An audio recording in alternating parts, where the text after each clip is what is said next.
Allegiance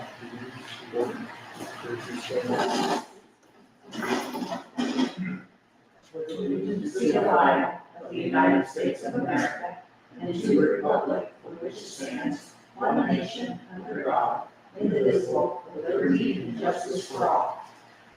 Dr. Swap. Mrs. Brewer. Here. Mr. Biesecker. Here. Mr. Manuel. Here. Mrs. Hill. Here. Next is reading and approving the minutes and the agenda, do any additions or deletions to the agenda? Everything's good, and move to approve. Move. Any discussion? Roll call for approval, please. Mr. Manuel. Yes. Mrs. Hill. Yes. Dr. Swap. Yes. Mrs. Brewer. Yes. Mr. Biesecker. Yes. Next item is approving the June 11th and the June 26th minutes. No motion to approve. So moved. Thanks, Holly, and second. Thanks, Mary. Any questions regarding the minutes? No, make a roll call to approve the minutes as printed. Mr. Manuel. Yes. Mrs. Hill. Yes. Dr. Swap. Yes. Mrs. Brewer. Yes. Mr. Biesecker. Yes. Thanks, Mary, if you can give us a ride. I have not been there either. Good Right. you have any good news? I do. I have a couple things to update you on. First, the greenhouse. The small greenhouse is next to done. They have basically everything put together but some weather stripping around the side windows here. I don't know if you can see that very well. It's not a very big picture. But it looks amazing out in the courtyard. There's a little bit of a picture of it. So it's turning out very nice, and then hopefully they'll get a lot of use out of that. They also have grow towers. Those are put together, but closed up in their shell condition right now. You really can't see what they do, but they open up and the light is in the middle, and then all the plants are all around it. So it's a really cool system. There's two of them that they would be using regularly inside the building, not necessarily the greenhouse. And that's the thing for the ag class. This will all be controlled through the food service. No, this is So this is a separate grant from the ag, the big greenhouse piece. But the ag classes will be overseeing this, so yes. With the new Senate bill that has, or the budget bill that has gone through, there's a piece in there that bans cell phones from schools. Assuming that stays, which I don't, it stayed all the way through even with the governor vetoes. I don't see either the House or the Senate changing that in the next go around. But that being said, we are scrambling now to revisit the handbooks that are in front of you to make sure that they reflect what the state is requiring of students with no cell phones in schools. So what you see with the handbooks should be up to date. However, we're going to revise and do another go over here next month and make sure everything's up to date. So there may be a few tweaks to it. But as everything stands right now, we're talking about no cell phones in the building. That's been pretty easy to do in the elementary school. That's the way it's been in elementary school. The high school has allowed it in between classes and at lunch. The way this reads now, we're just going to say, you're welcome to bring them to school, but they have to stay in your locker all day long. That being said, during COVID, we took all the locks off of lockers. It's been real easy for students to get to and from class a little quicker and not have to mess with the lock. But we are talking about putting the locks back on the lockers because now we're going to have a little more value being stored in the lockers. We've also talked about, we've got pockets inside the doors of each of our classrooms where kids can come in and set the cell phone in one of those pockets, but that doesn't alleviate the time in between classes that they could be and will be on the phones if we allow that. So we're trying to do away with that piece. I think there's still some bugs to work out personally, but we're getting pretty close. Next week. Pocket thing. Yep. it sounds like a good idea, but you really have a lot of trouble with that, especially with theft and things, then you're responsible. Yeah, So, you know, if Yeah. someone goes in and steals their phones during class, you took them from them, put them in there. So I'd rather just lock them in their locker. And they be responsible. If they bring them to school, you're responsible. Right. Because that, I know that you've had a lot of trouble with that. and we've got, that doesn't alleviate the problem where Johnny goes from English to math class, stops at his locker and says, okay, here's a negative thing, texts it out. It's on social media. It's hard to, it's going to be hard to connect all those dots. But like I said, we're still working on it. That's what the policy is right now. Keep them in your locker. If we see them, we take them. So, next week, from the 14th to the 18th, they're going to try to get into the board office and clean. So we're all going to try to take time off at the same time next week. So the board office will theoretically be closed all next week. But I think there's going to be some people working from time to time during that period. Two things I'm very proud of sharing tonight. There's a van parked out here, a white minivan that is the school's now. It was purchased just before the end of June. It is a hybrid.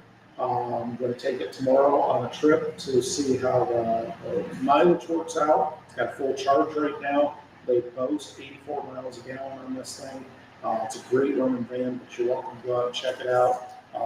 Keys are here. It's great. You can, I think it's wonderful as you are sitting there or walking up to the van, you can open the doors and those type of things that you typically couldn't in a normal van that we've had here on campus. So those kind of small pieces, I think, are going to make transportation a lot better with the kids that we put in the van. And hopefully it pays for itself over the lifetime. And then the last thing I might report is on 7/22, July 22nd, Shoes for the Shoeless is coming to town. It's at 9 o'clock up at Community Club parking lot. If you guys haven't seen it, this group comes in with a van and unloads hundreds and hundreds and hundreds of shoes. And then any kid that comes in and needs a pair of shoes will get a pair of shoes and socks. Free of charge, nothing charged back to the school, nothing charged to the kids or the family. It is all on donations. It is an absolute amazing group that does this. Thanks to the community club for putting this together. We will have close to 200 kids every year come in and get shoes. This year, my understanding is we're probably expecting more. That being said, a lot of the administrators and staff from school go up to help. But if anybody wants to participate or know people, that doesn't even have to be you guys.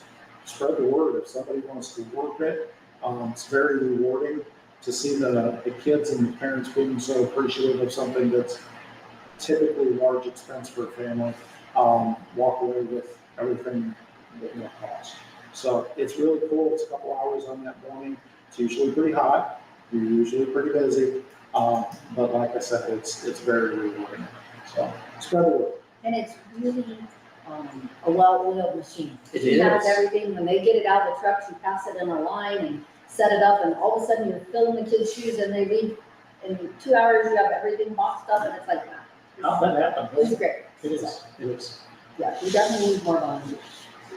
So that being said, thanks to Donnie, thanks to Maria, thanks for everybody putting that together, and anybody that goes up and volunteers for great service to our community. Come out and join us. That's all I have. Well, I think we've had a successful year-end close. Unfortunately, I was just finishing it up to date. Grants are filed and all up to date. Mrs. Clark is still receiving equipment in the summer that she's going to utilize in the cafeteria. You saw the results of some of the things from that grant tonight, and it really, I gotta give kudos to the guys. They've been doing a wonderful job. The courtyard is coming along. They're not only putting up the greenhouse, but they have been working on the courtyard, cleaning it up, making a more viable educational space, because it just needed help. It needed TLC, and they're working on it. And I think the whole idea is there is a camera out there that is taking time pictures periodically, so that as those grow, we actually had a time for the construction, which I think it was a little bit warm for those guys. It was terrible weather for them to be doing that in the greenhouse. But this will give, I think, all grade levels the opportunity to have a learning experience. So it's been a nice thing for the district. I think it'll be really good. But we ended up, by the time we closed, we've got the money allocated out for the projects that we need to do. And that's what Mr. Hurst and I have been working together on some of these projects, trying to bring them to fruition, because there's some things that we need to just get accomplished. So we're working on that. Preschool, we're in the last phases of the preschool. We've got another grant this year. We're working on that. We're going to put some security out there for the preschool. They'll be able to bring their parents in and manage that, which will be a big help to Sandy, because she spends an important amount of time bringing those kids in and working with those kids. So I think that's going to be a real positive. Plus, in talking with people in preschool, it's really been a great advantage that they have had the opportunity to not have these kids running up and down the hall or going up and down the hall. So that's been a big help.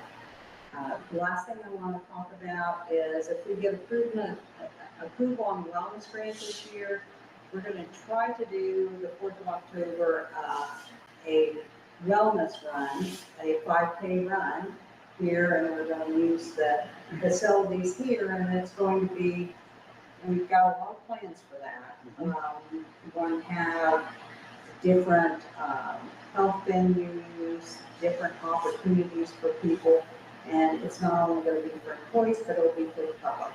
So I'm just waiting to hear back next week to see if everything comes through on that grant, which I think it will.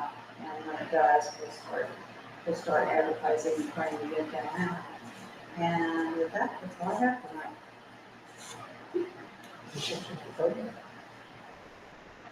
You got the health rally, I have a food truck rally. I'll see who raises more money. Food trucks. But you'll have healthy food. No. No, that's not a food truck. Not healthy, good. I didn't have any notes for public participation. So the next item for approval is report from the treasurer. Probably you give us a high level overview what you'd like us to approve. Yes, I think everything's pretty typical. 1 through 5, we have a donation on 6, contract on 7, and then just a recognition of a grant that we received on 8, and that should only be 85,000. That's it. I move to approve items 1 through 8. And a second. It's got any discussion or questions for Tony? Roll call for approval. Mr. Manuel, Yes. Mrs. Hill, Yes. Dr. Swab, Yes. Mrs. Brewer, Yes. Mr. Bisecker. Yes. We will have local business, new business items are listed. Mr. Lieutenant, recommends that we approve. Give us a high level overview of what you'd like us to approve. Sure can. I'll hit the high points here. The first, with number 1, we've got a resignation of our music teacher, band director, and unbelievably, we found a great replacement already, so both of those are on there.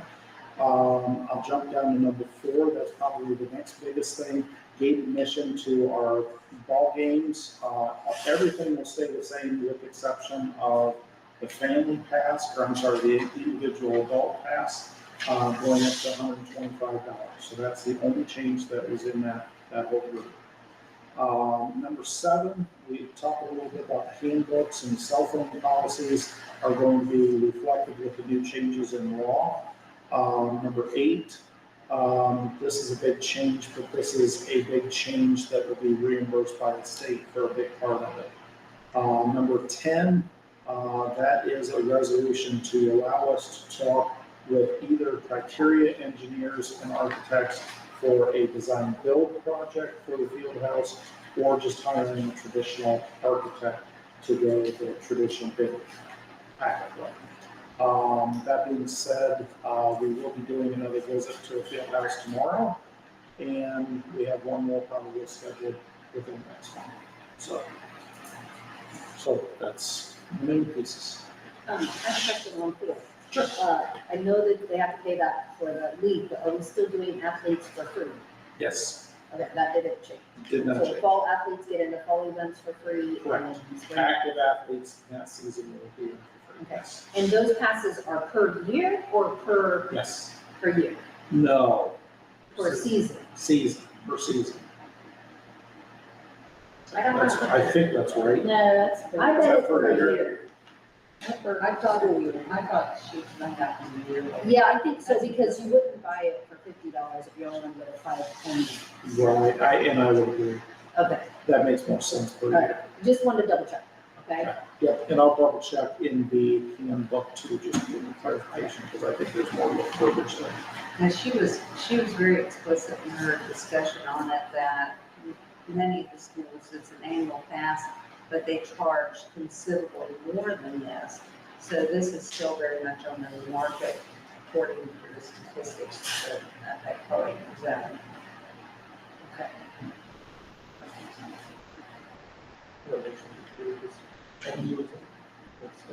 Right. Any other questions relating, clarification for that? No, that's nice. I just want to make sure athletes got into the games free, because I know one year we tried to take that out and we didn't know until it was too late. But I want to make sure they can still go. Any other questions, roll call for approval? Mr. Manuel, Yes. Mrs. Hill, Yes. Dr. Swab, Yes. Mrs. Brewer, Yes. Mr. Bisecker. Yes. Next item is, motion to enter executive session. We'll have a short one. A second. Maria, roll call for executive session. Mr. Manuel, Yes. Mrs. Hill, Yes. Dr. Swab, Yes. Mrs. Brewer, Yes. Mr. Bisecker. Yes. Okay, executive session at 8:40 or 6:40.